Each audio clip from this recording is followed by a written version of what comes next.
Esto es Conoce a tu candidato, en este espacio de Panamericana.p en el que vamos a entrevistar a los postulantes al Congreso de la República en las elecciones del próximo 26 de enero. Hoy nos acompaña cabeza de lista del partido Vamos Perú, el doctor Carlos Torres Caro.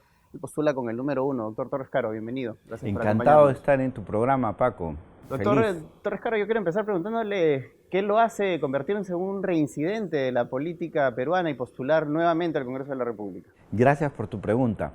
La verdad es que muchas veces me dicen que yo quiero postular al Congreso de la República. Yo siempre digo, no es que yo quiera, yo me siento en el deber y la obligación de serlo. ¿Por qué? Por un tema de vocación de servicio y por un tema que considero que tengo las competencias y calificaciones que se necesitan para entrar a este tipo de parlamento, un parlamento que va a sentar las bases de lo que va a ser, creemos, el tema de la reforma política a futuro. Entonces, conocedor de la ley, creo yo que tengo la firme voluntad de presentarme para hacer un poco de gestión de la ley, porque el parlamento es eso, gestionar la ley. Unos piensan que el parlamento, que el congresista es alguien que hace carreteras, hace hospitales, hace escuelas, y la verdad que no, el congresista no hace eso, pero a través de buenas leyes se puede asegurar que esos hospitales, esas escuelas y esas carreteras se hagan bien. Ahora, se estima que el 60% de la agenda parlamentaria de este Congreso bastante breve, que va a tener 18 meses, van a ser reformas políticas y en algunos casos reformas constitucionales que van a necesitar 2 legislaturas consecutivas para poder aprobarse. Este Congreso va a tener apenas 3 legislaturas. ¿Va a alcanzar el tiempo para hacer todo lo que hay que hacer? Si hay buena voluntad, sí.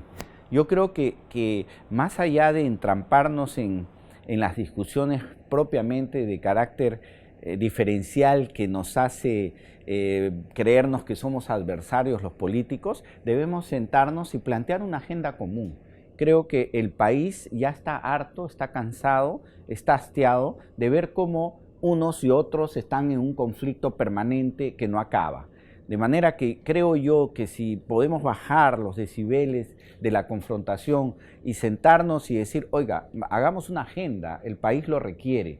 ¿Qué es lo que el país quiere? El país quiere seguridad, el país quiere detener la corrupción, el país quiere que la gente en general quiere tener mejor salud, mejor educación, mejor vivienda, empleo, etc. Entonces, pongámonos a trabajar sobre una agenda que permita que esas cosas se hagan de la mejor manera.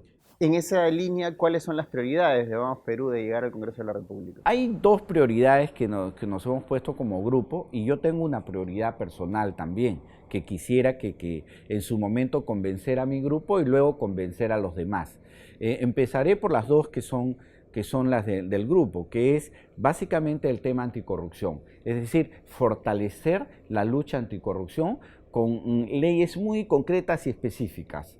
Por ejemplo, el tema de la ley de extinción de dominio, hay que perfeccionarla. No es posible que quienes se han aprovechado del erario nacional, luego de sanciones, que pueden ser de penas privativas de libertad, salen y van a gozar del dinero mal habido. Yo creo que con la ley de extinción de dominio, aquellos que han metido mano en el erario nacional deben de perder todos sus bienes.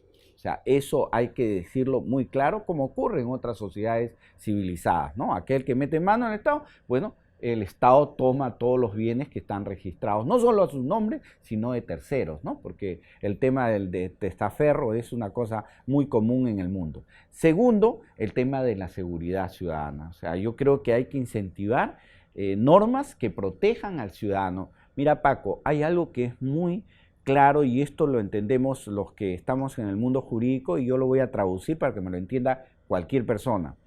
El sistema está orientado a la protección del delincuente. 14 normas constitucionales, el delincuente se aprovecha para utilizarlas en su beneficio. En cambio, la víctima no tiene una sola norma constitucional. Es decir, la víctima está en estado de indefensión. A ti te roban tu celular y no hay nadie que se ocupe de ti. Te roban tu casa y no hay nadie que se ocupe de ti. Vienen delincuentes y a tu negocio te extorsionan y no hay nadie que se ocupe de ti. Te atropellan, estás tirado en la pista y al señor que atropelló se lo lleva, tiene derecho a defensa. tiene el derecho a examen médico legal gratuito. En cambio, el atropellado ni siquiera lo recibe en un hospital.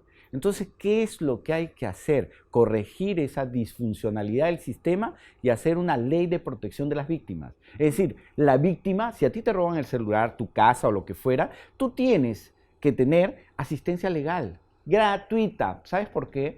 Porque todos los ciudadanos pagamos impuestos y todos los ciudadanos tenemos un derecho fundamental a vivir en paz y seguridad. ¿Y quién me provee ese derecho fundamental? El Estado. Entonces, si el Estado no cumple en garantizarme la seguridad, entonces el Estado es un corresponsable. De manera que el Estado está en la obligación no solamente de darme servicio legal, sino servicio psicológico, porque cuando a ti te asaltan, cuando a ti te roban, o sea, tú entras en estado de shock. Entonces tiene que haber un servicio psicológico, tiene que haber, además de eso, yo me iría con este atrevimiento hasta restitución de los bienes, porque hay una corresponsabilidad. ¿Cómo van a abordar temas de clamor popular como por ejemplo la eliminación de la inmunidad parlamentaria, la no reelección de congresistas, el tema de temas constitucionales que la gente está pidiendo que se realicen y que han sido parte de lo que provocó finalmente la disolución del Congreso que terminó?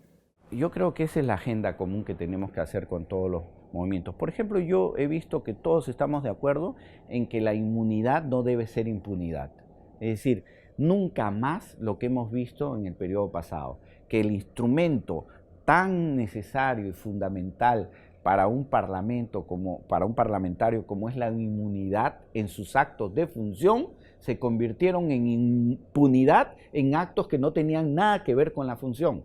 Es decir, lo que tenemos que tener claro es que la inmunidad sí debe de existir, pero para actos de función.